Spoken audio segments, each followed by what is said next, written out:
Welcome back to my channel. This is Arthur with PalacBoxing. Today I want to walk you through a few things you can do as a southpaw fighter that will keep your orthodox opponent on his toes. And the reason that you have an advantage as a southpaw fighter is that you most likely have been in the ring with more orthodox fighters than the orthodox fighter has been in the ring with more southpaws. So you have that going for you. You have the experience of fighting more orthodox fighters than the orthodox fighter has fighting southpaws.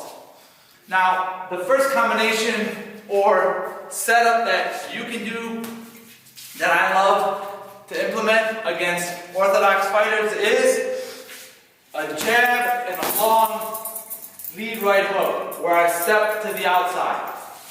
And the reason I like this so much is because your orthodox opponent is going to expect a jab coming, but majority of the time, they're not going to expect a long lead hook coming from you as a southpaw fighter, and that's because they're not used to seeing lead hooks coming from other orthodox fighters, because what they're finding from other orthodox fighters coming to their left side is either a straight right hand or a looping right hand, but they don't see lead right hooks. And this is an advantage for us as southpaws that we have over orthodox fighters.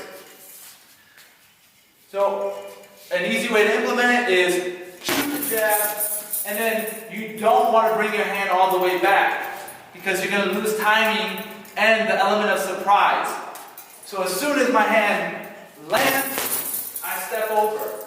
My hand doesn't come back. It's much the same like you would be throwing a double jab. When you throw a double jab, you don't bring the hand all the way back, and this is the same thing, but instead of throwing a double jab, you're throwing a long lead right hook. The second combination we're going to work on is going to be a little bit similar to the first one. We're going to throw a jab and a lead right hook, but this time we're going to step to the inside as we throw that lead right hook, setting up a powerful left hand. So in slow motion, I'm going to shoot my jab. It's not going to come back all the way. Bring it back a little bit. My hand's here.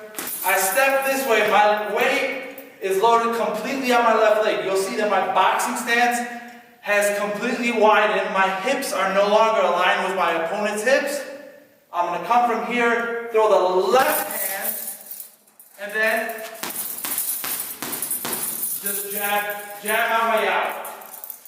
And so the great thing about this combination is you're shifting your body weight from one side to the other side, and then you're not moving blindly or without punches back to the outside of your opponent. You're moving with a jab and popping your jab or stepping your jab when you're going to the outside of your orthodox fighter.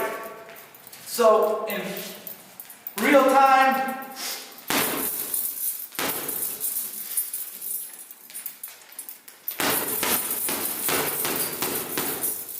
so the great thing about this one is that if you've been successful with the first combination, where you led with the jab and the lead right hook and went to the outside of your orthodox fighter, he's going to get used to that most likely. And so now you're changing the rhythm of the fight, you're changing the pace, and you're mixing things up. Now you're going to the inside, which for some reason people think that's a cardinal sin or a cardinal rule you should not break in boxing. But if you watch a lot of southpaw fighters, you'll see that a lot of them move to the inside of their orthodox fighter, to their left side, to the right side of the orthodox fighter, and it works just well. You just have to be prepared that when you're moving back to a different direction, that you're either angling out where you're not getting hit, or you have your jab or another punch in the face of your orthodox fighter to keep him from trying to counter you as you're switching directions from left to right or from right to left. So let's try that second combination one more time in real time. I'm just jabbing, tapping, tapping. As you see, I'm going to the outside.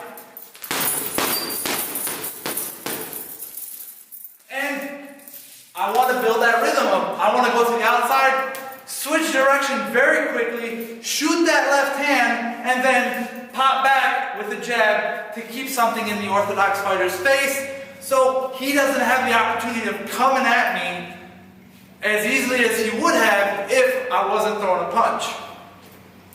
Now, another combination that you can use on orthodox fighters is starting with the jab down low and then coming up top with a lead right hook. And the reason this works is, number one, it's varying the pace of what you've been doing throughout the fight, and it's something that orthodox fighters do not expect coming when you've already built a rhythm of moving outside. Now you're moving inside.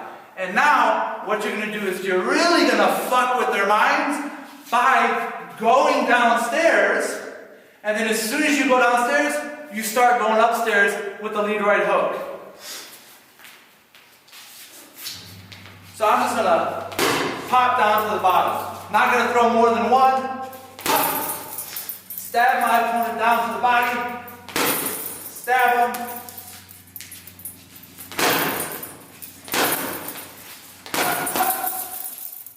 And so, as I continue to stab the opponent with my jab to the body, he's going to get used to dropping his hands now.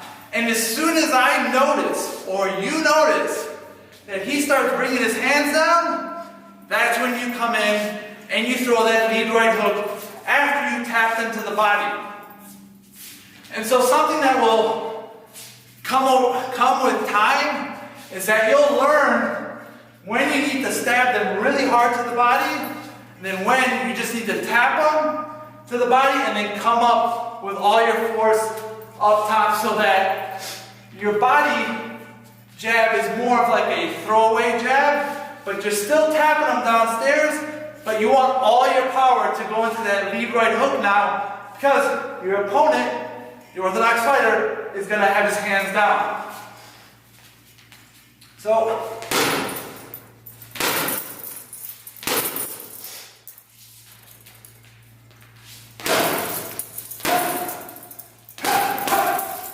and then, I move back to the inside, move back to the left of my opponent.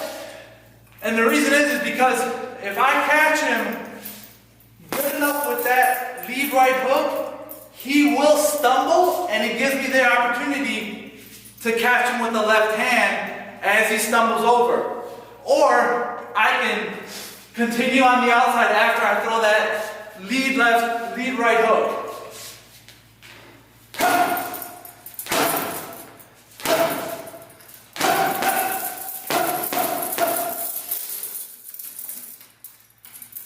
So as a southpaw fighter, you have a lot of advantages when you fight an orthodox fighter. The number one is experience. So you're going to have a lot more experience fighting orthodox fighters than orthodox fighters have fighting southpaw fighters.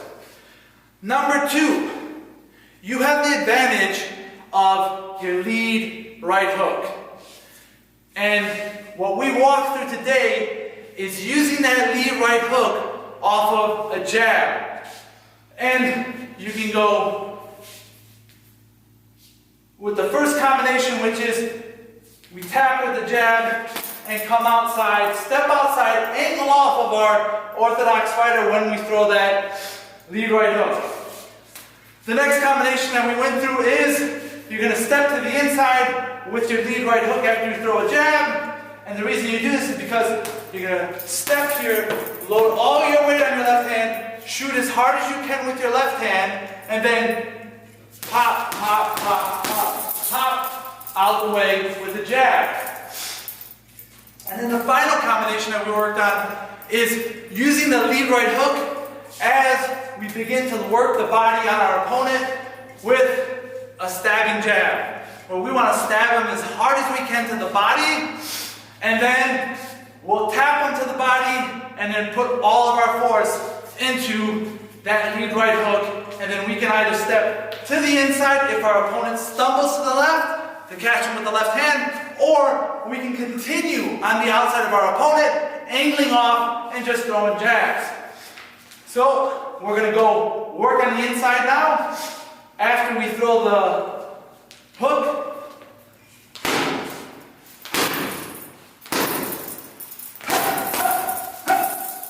and now I'm going to go to the outside now after throwing that hook.